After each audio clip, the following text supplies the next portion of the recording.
Good evening, children. Tonight's story is one of my favourite stories of all time. It's Burglar Bill by Janet and Alan Alberg. Burglar Bill lives by himself in a tall house full of stolen property. Every night he has stolen fish and chips and a cup of stolen tea for supper. Then he swings a big stolen sack over his shoulder and goes off to work, stealing things. Every morning, Burglar Bill comes home from work and has stolen toast and marmalade and a cup of stolen coffee for breakfast, and then he goes upstairs and sleeps all day in a comfortable stolen bed. One night, Burglar Bill is working in a little street behind the police station. When he comes to the first house, he climbs in through the bathroom window and shines his torch round. "Oh, that's a nice toothbrush," says Burglar Bill. "I'll have that." And he puts it in his sack. When he comes to the second house, he climbs in through the kitchen window and shines his torch round. "That's a nice tin of beans," says Burglar Bill. "I'll have that." And he puts it into his sack. When he comes to the third house, he climbs in through the bedroom window and shines his torch around. "Ah, that's a nice hat and a coat and a pair of trousers and socks and shoes," says Burglar Bill. "I'll have them." And he puts them into his sack. When he comes to the 16th house, he stops. There on the front step is a big brown box with little holes in it.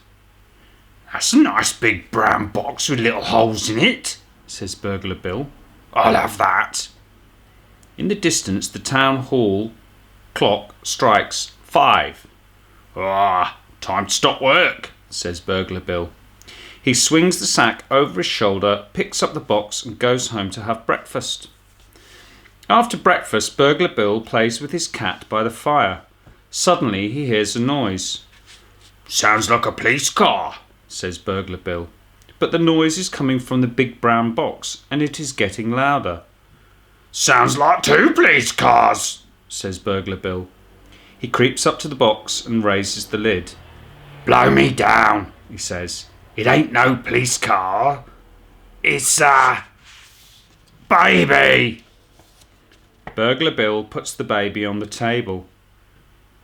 "What was you doing in that box, baby?" he says. But the baby only keeps on crying. "All alone," says Burglar Bill. He pats the baby's little hand. "A orphan." But the baby only keeps on crying. Then Burglar Bill says, "I know what you want. Grub."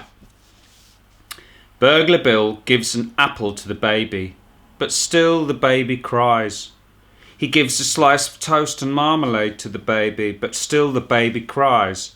He gives a plate of beans and a cup of tea to the baby. The baby eats the beans, throws the cup of tea on the floor and starts to laugh. "That's better," says Burglar Bill. "I like a few beans myself." Burglar Bill sits by the fire and wonders what to do. The baby is crying again. He gives the baby a football to play with. The baby throws the football at the cat and keeps on crying. He gives the baby a book to look at. The baby bites a hole in the book and keeps on crying. He sings a song and plays the piano to the baby. The baby cries louder than ever. He falls off the piano stool and bangs his nose on the floor. The baby laughs and shouts, "Again!" "Again," says Burglar Bill. He rubs his nose. "I didn't want to do it the first time." Burglar Bill bounces the baby on his knee. "So you can talk," he says. "Say Burglar Bill." "Burglar Bill," says the baby. "Say Peter Piper picked a peck of pipple pepper," says Burglar Bill. "Burglar Bill," says the baby.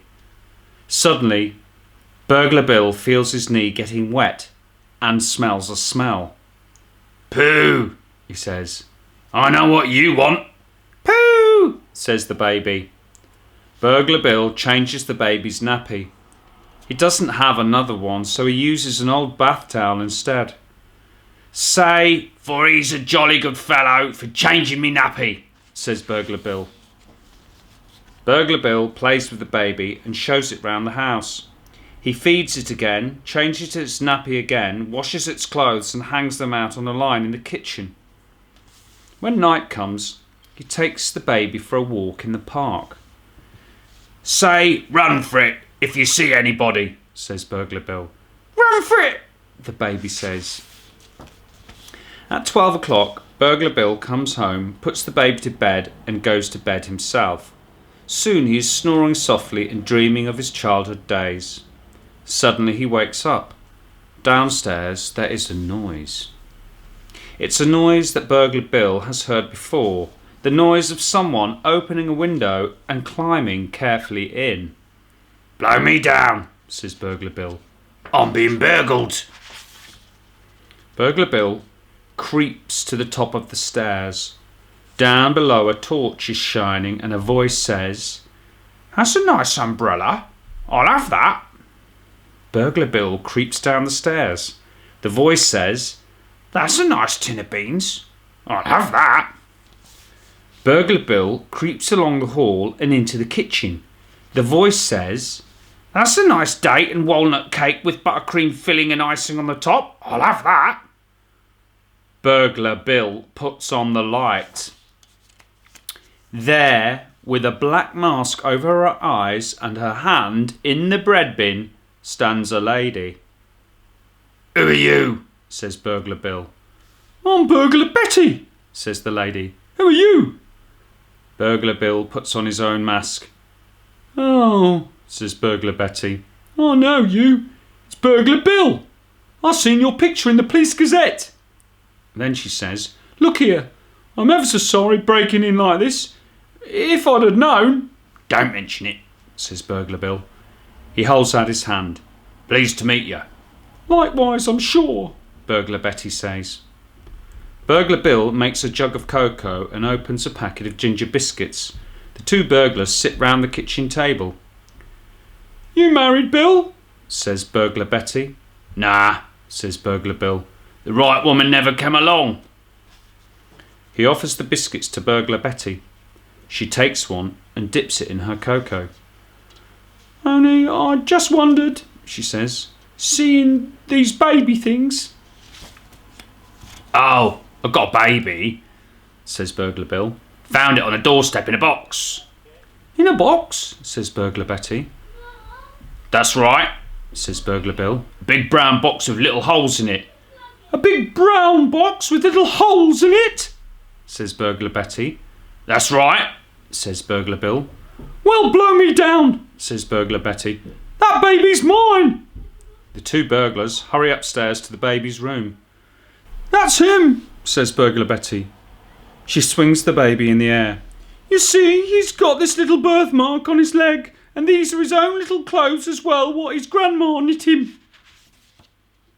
Back in the kitchen, Burglar Bill makes a fresh jug of cocoa and opens a packet of arrowroot biscuits. Meanwhile, Burglar Betty tells him how she lost the baby. You see, I just left him on that doorstep for a minute while I was burgling the house, and when I came out, he was gone. I thought the police had got him. I only thought it was a useful sort of box, says Burglar Bill. I never knowed there was a baby in there till I got it home. Burglar Betty gets ready to leave. I suppose your husband will be glad when you get back, says Burglar Bill. No, he won't, says Burglar Betty. I ain't got no husband. She dabs a little hanky to her eyes. You see, I'm a widow lady. Burglar Bill walks through the town with Burglar Betty and the baby. You know, Betty, he says, getting burgled like that is giving me a fright. I know what you mean, says Burglar Betty. Losing my baby like that gave me a fright. I can see the error of my ways, says Burglar Bill. I've been a bad man. Me too, says Burglar Betty. I've been a bad woman. I've been a terrible woman. Just then the baby starts to cry. Shh, says Burglar Betty. You'll have the police after us. Burglar Bill looks over his shoulder. "From now on, I'm going to lead an honest life," he says. "And all them things I've pinched." "And all them things I've pinched as well," says Burglar Betty. "All them things," says Burglar Bill. "Mine and yours, Betty. We're going to take them back."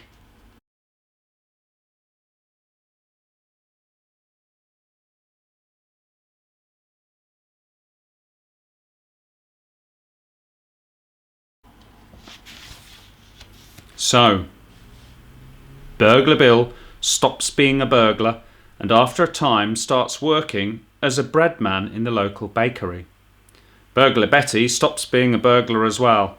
When spring comes, she sells her house and gives the money to the Police Benevolent Fund. Then she gets married to Burglar Bill. Outside the church, Bill stands with the baby in his arms. "Say Bakery Bill," he says. "Bakery Bill," says the baby. "Say, for he's a jolly good fellow for marrying me mum," says Bill.